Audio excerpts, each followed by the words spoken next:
Hello everyone, welcome back to my channel. My name is Alfredina, and today we're going to be talking about 6 things that I wish every parent knew.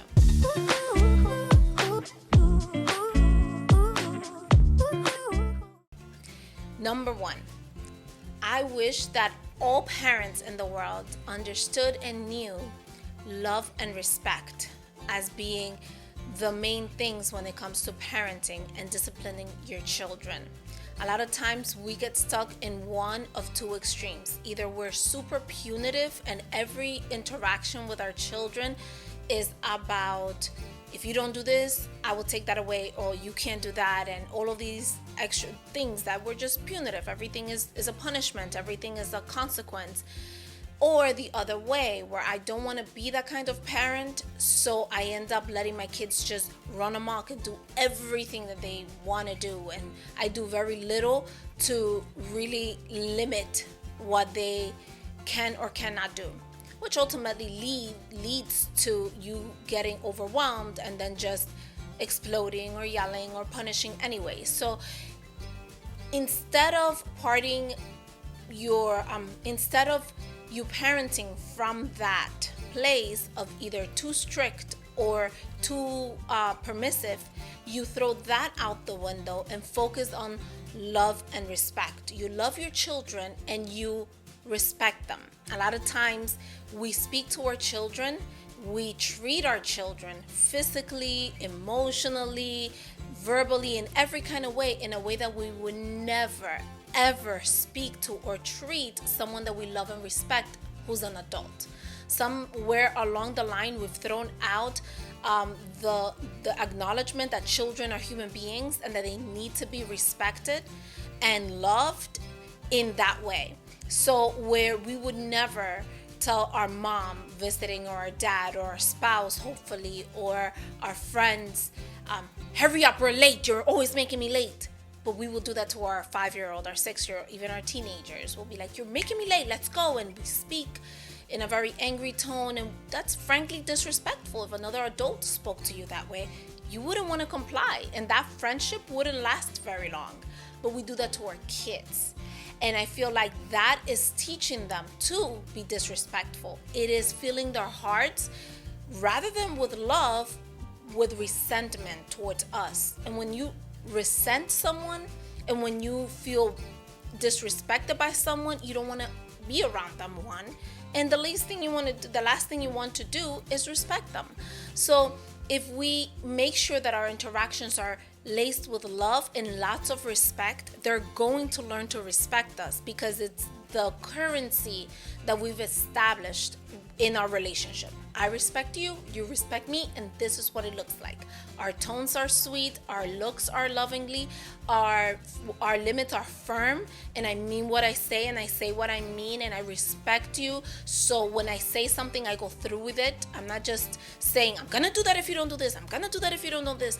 It's not repetitive, it's not manipulating, it's not any of those things that we bring into the relationship with our kids. Number 2, I wish that we, and by the way, for all 6 of these, I also wish that I knew this on the practical every single day. Just because I'm saying this doesn't mean that I don't fall prey to this other styles of parenting, or that in moments where I'm not feeling my best, I don't resort to these things. Okay, so it's not what I'm saying. The second one, I really have struggled with. But I wish that as I'm learning to put this new knowledge into practice, other parents will also know. And that is that you can only give what you have. That is so easy to understand with the physical. So I can't give you money that I don't have. So if our kids are asking us for something that's too expensive for our budget, that's an easy no. Of course I can't. I don't have money for that. If they're asking us for time that we don't have, can I stay in the park for 3 more hours? Can we stay in bed for 2 more? Well, no, we don't have time for that. We understand that. But more than that, we can't give the intangible things that we don't have. So we can't give our children peace that we don't possess. We can't give our children, borrowing from number 1, love and respect that we don't have for ourselves. The reality, the very frightening reality, is that our voice, our inner voice, is going to be our children's inner voice.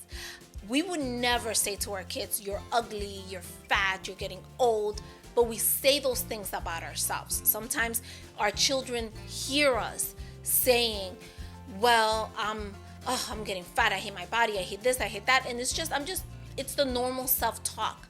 Well, they may not think of it for themselves right now, but that is the voice that we are cultivating in their heads for when they're grown up. So it's filling ourselves up with that love to say, "I love me the way I am. I can do things better, things could change, I can work for the better, but I don't need to wait till things change for me to love myself and appreciate the body that I have. I don't have to wait until something happens for me to fill myself up with self-respect, and then the way I carry myself for my children to see that. And then, and only then, can I fill them up with self-respect? Can I fill them up with love? Can I fill them up with peace, with space to be themselves? I first have to fill myself up with those things. If I'm constantly tired and my kids are constantly wired, then I need to fill myself with rest. Make sure that I'm giving myself margin so they can learn what that looks like. So you're getting the drift. A lot of times we want great things for our kids, and I think that's all the time, rather. We always want great things for our kids, but we don't treat ourselves in that way. So we're trying to fill them with an empty cup. So let's change that around, and always, if I want this for my child, I am going to make sure that I have it enough that it's overflowing, and it's only going to be a natural progression for them to have it as well. Number 3, I wish that parents understood where their triggers come from. A lot of times, if I say this in front of parents, they're going to be like, "Yep, that's true. Nobody can get under your skin like your kids can.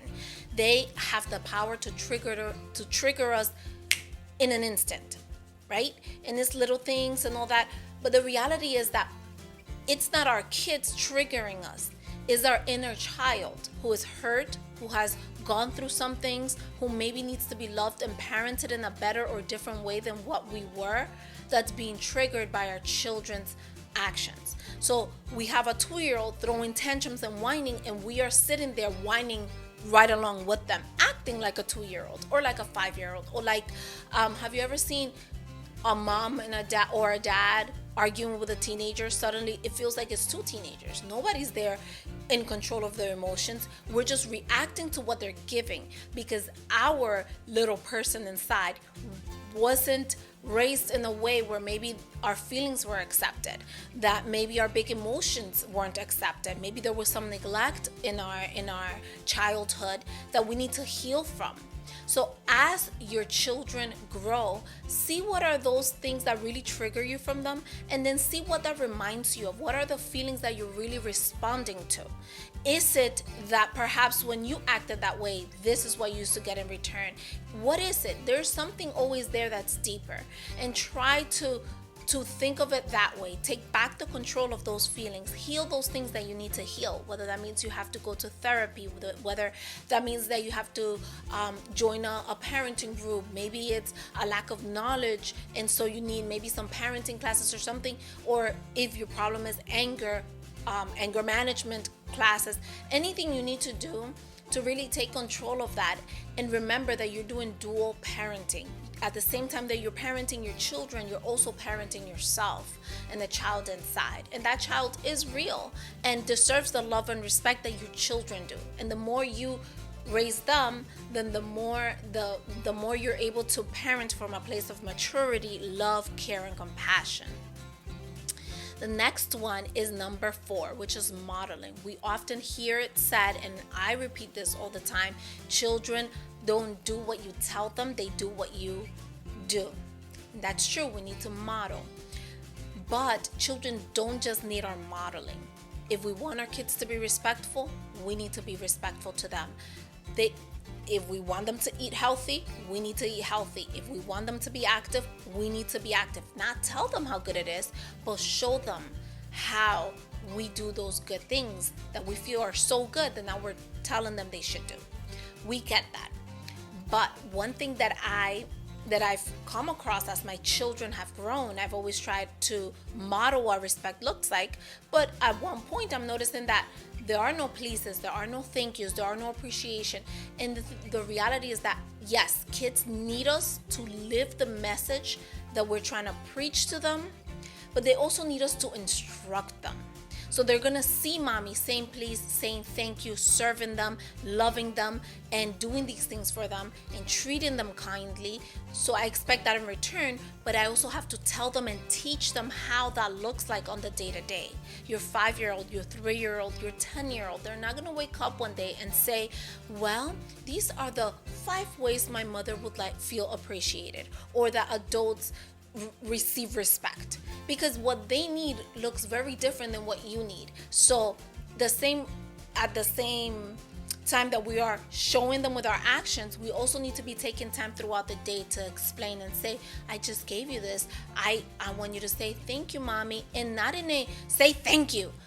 And I do that all the time. When I'm going about my day, I know what I expect from my children. That's an expectation I have in my head. Every time they give me something, I say thank you. Every time I ask them something, I say please. So when they forget when they receive something to say thank you, I say thank you, mommy, and they say thank you, mommy, not with an attitude. It's a gentle reminder to tell you we've had the conversations. Now I don't need to give you a lecture every time you forget to say thank you or please. I can say something like, when a child demands something of me, I can say, can you think of a kinder way, or a gentler way, or a polite way to ask? And they quickly refrain, because I'm not coming at my children as if they were trying to hurt me or disrespect me. They just need to be taught with my actions and also with gentle instructions in every interaction when they need it.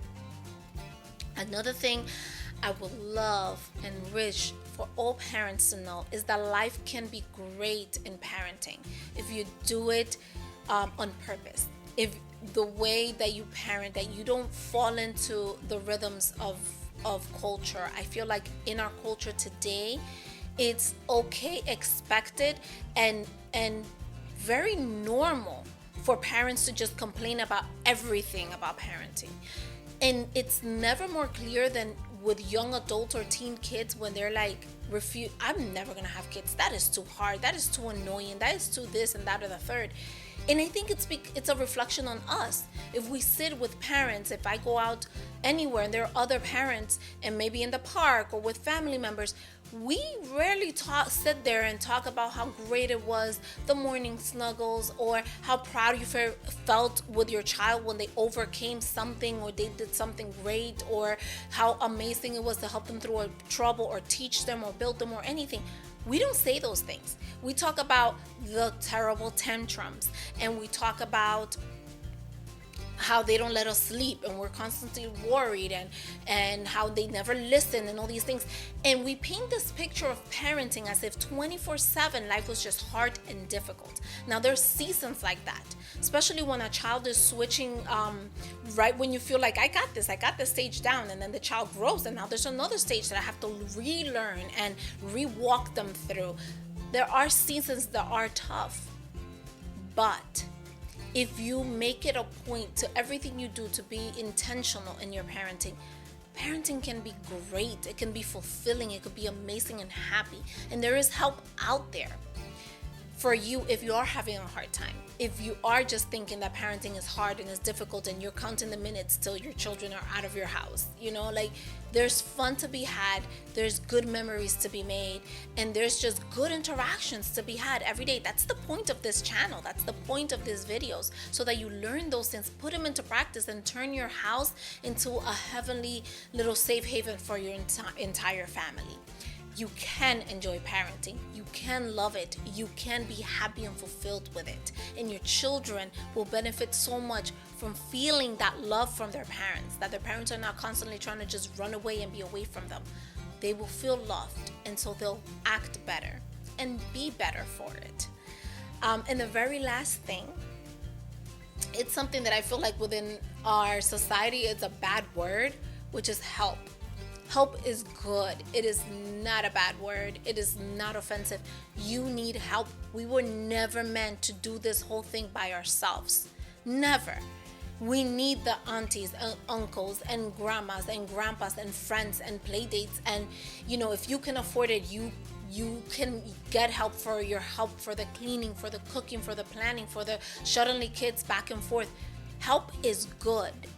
So I will say, seek out. If you're in a place where you just don't have that tribe, you don't have people to help you with your kids, people to just hear you when you're having a bad day, and just to enjoy this journey of life with you and your kiddos and your family, then start looking for it.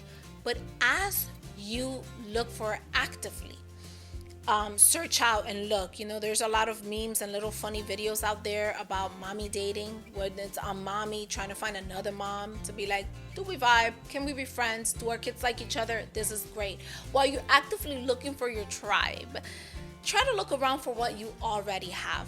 A lot of times we do have people. They may not be, maybe you don't have the greatest relationship with your mother, or your kids don't, or your whoever the people in your life are. They may not be all you want them to be, but they can offer one thing. So learn to accept the help that they are giving. Learn to accept and help and love and treat those people that are already in your life the way that you would treat them if they were the people that you wanted them to be. And I promise you, your tribe is going to start building even now with what you have, and it's going to be okay. You're not a bad mom. You're not a bad father. If you need help, if you ask for help, and if you take it, people are willing to help. They just need to know that you need it. So a little bit of transparency and just saying it, I need help. And then when people offer it, don't feel bad for taking it, because we all need it. Nobody has it together 100% of the time. So take that.